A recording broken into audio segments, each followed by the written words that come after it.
बीवी की पिछली शर्मगाह के ज़रिए अगली शर्मगाह में दुखूल के बारे में यहूदियों ने एक गलत बात फैलाई हुई थी कि अगर बच्चा ठहर गया, हमल ठहर गया और इस तरीके से हम बिस्तरी की गई तो नतीजे में वो बच्चा भेंगा पैदा होगा।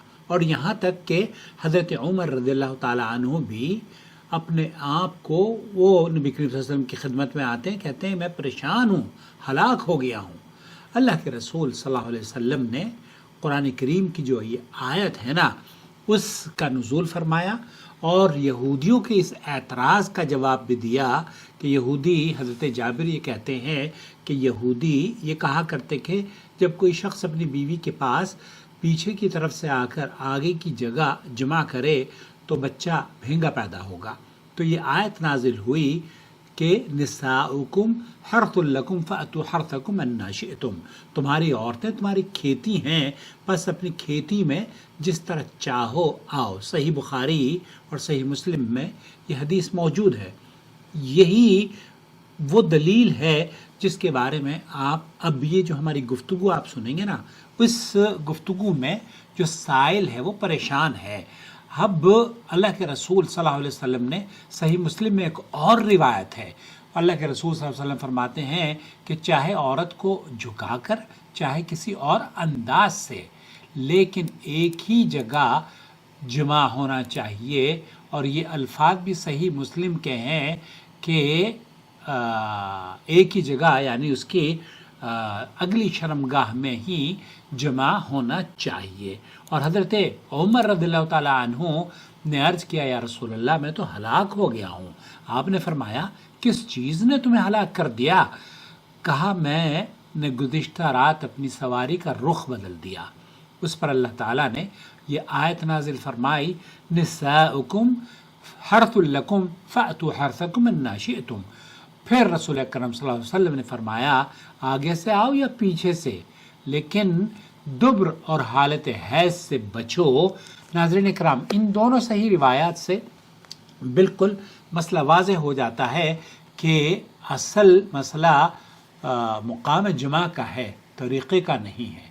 जो तरीक़ा भी आप अपनाते हैं उस तरीक़े में अगर जमा सही जगह आप कर रहे हैं जो कि बच्चा पैदा करने के लिए अल्लाह रब्बुल आलमीन ने रखा है, तो कोई हरज नहीं। अब ये जो कॉलर है, इस कॉलर की आप गुफ्तगू सुनेंगे और बहुत सारे लोग चूँकि एतराज़ करने लगते हैं दीनी मसाइल पर, वो समझते हैं कि इस तरह के मसाइल कुरान और हदीस में बयान नहीं हुए हैं, जबकि कुरान और हदीस में अल्लाह के रसूल सल्लल्लाहु अलैहि वसल्लम ने, अल्लाह ताला ने कुरान करीम में फरमाया फ़अतु हर्थकुम अन्ना शिअतुम, यानी अपनी खेती में जिस अंदाज से चाहो लेकिन हर्स ही में आओ। हर्स मतलब उस जगह जो कि जहाँ पर बच्चे पैदा होते हैं, बच्चेदानी। और अल्लाह के रसूल सल्लल्लाहु अलैहि वसल्लम ने ये भी फरमाया कि दुब्र से बचो और हैज़ की हालत से भी बचा जाए। तो अब आप पूरी गुफ्तगू मेरी समात फरमा लीजिए और अपनी राय से भी नवाजिए और चैनल को सब्सक्राइब भी कर लीजिए।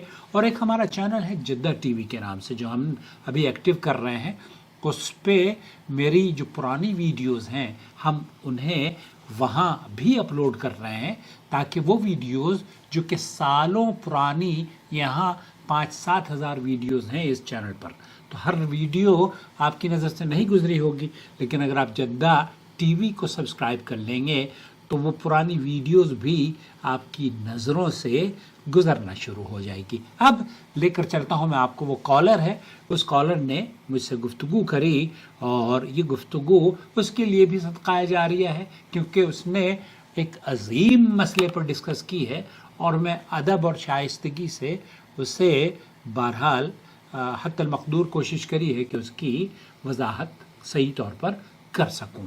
सुनिए जी। हेलो जी, अस्सलाम वालेकुम। वालेकुम सलाम व रहमतुल्लाहि व बरकातहू। जी भाई फरमाइए। सर मैं सारी यानी कि बार बार आपको कॉल करते हुए डिस्टर्ब करते हुए अच्छा नहीं लगता है। जी भाई बोलिए। तो सर पहले मेहमान आ गए थे, मेरे पास लड़के आ गए थे, मैं सजा कॉल काट दी, मैं बोला जब वो अभी चले गए تو آپ کیا بول رہے تھے، یعنی پیچھے والا راستہ، پیچھے والا راستہ سے کیا مراد ہے؟ یعنی پیچھے والی سائڈ سے آدمی آگے والے راستے میں آ سکتا ہے نا؟ ہاں، بیوی سے مباشرت کرتے وقت آپ پیچھے سے اگلی شرمگاہ میں داخل کر سکتے ہیں، دخول کر سکتے ہیں، اس میں کوئی حرج نہیں ہے۔ ہاں صحیح ہے، صحیح ہے، یہی میں آپ سے پوچھ رہا تھا۔ وہ یہ ایسے بھی یعنی یہ آپ کا کہیں یعنی کوئی چینل دیکھ لیا اس نے، وہ میرے کو بہت دکھایا، تو ہم کہیں آئیں گے، جدہ ہمارے لوگ ہیں ادھر انشاءاللہ، کدھر کون سی جگہ میں آپ تو ہم ملیں گے، تو یہ بہت ساری ویڈیوز میں دکھائی، یہ بھی آپ کا والا اسے دکھایا جو دوسرا آپ نے نہیں میرے کو بول رہے تھے۔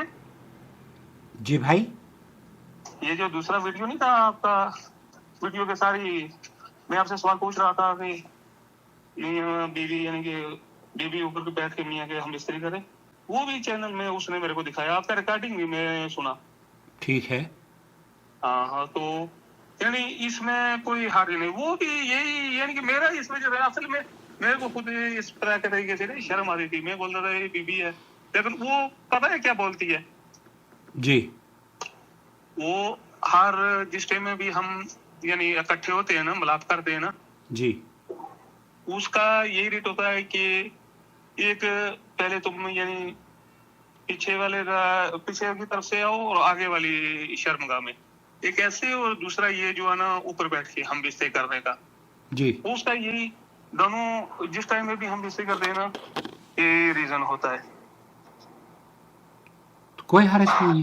آپ کیا جاننا چاہتے ہیں؟ جی آپ کیا جاننا چاہتے ہیں میرے بھائی؟ میں یہی کرنا چاہتا تھا کہ یہ کوئی اس میں حرج تو نہیں ہے، یعنی یہ ٹھیک صحیح ہے، یہ طریقہ غلط تو نہیں ہے نا؟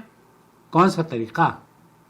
یہ یعنی کہ جو یہ پیچھے کی طرف سے آنا اور آگے والے راستے میں کوئی حرج نہیں ہے، کوئی حرج نہیں ہے اس میں۔ آپ کو ممانعت صرف اس بات کی ہے کہ آپ وہ جو پچھلی شرمگاہ میں دخول نہیں کر سکتے، وہ جائز نہیں ہے، اور حیض کے دنوں میں بھی عورت سے آپ اس کی اگلی شرمگاہ میں دخول نہیں کر سکتے، یہ بھی جائز نہیں ہے۔ البتہ اگر آپ یہ چاہتے ہوں کہ اس اپنی بیوی کے پچھلی طرف سے اگلی شرمگاہ میں دخول ہو تو اس کی ممانعت نہیں ہے، یہ آپ جاننا چاہ رہے ہیں نا؟ جی جی، تو اس کی ممانعت نہیں ہے۔ اچھا چلو صحیح ہے، صحیح ہے، ٹھیک ہے، بہت مہربانی ہے، تھینک یو بھائی صاحب، بہت شکریہ۔ کیونکہ قرآن میں دیکھیے بہت واضح الفاظ میں ہے، تمہاری بیویاں تمہاری کھیتی ہیں، نساؤکم حرث لکم فأتوا حرثکم انا شئتم، تمہاری بیویاں تمہاری کھیتی ہیں، بس اپنی کھیتی میں جس طرح چاہو آؤ۔ تو مفسرین کرام نے اس کی وضاحت جس طرح چاہو سے مراد یہی ہے کہ آپ جو بھی طریقہ استعمال کریں وہ جائز ہے، البتہ آپ کے لیے جو جائز نہیں ہے وہ پچھلی شرمگاہ میں دخول جائز نہیں ہے۔ اگلی شرمگاہ میں آپ کی بیوی اگر آپ کے اوپر بیٹھنا چاہتی ہے تو اس میں کوئی حرج کی بات نہیں ہے۔ اچھا چلو صحیح ہے، ٹھیک ہے، مہربانی، بہت شکریہ۔ یہ آدھار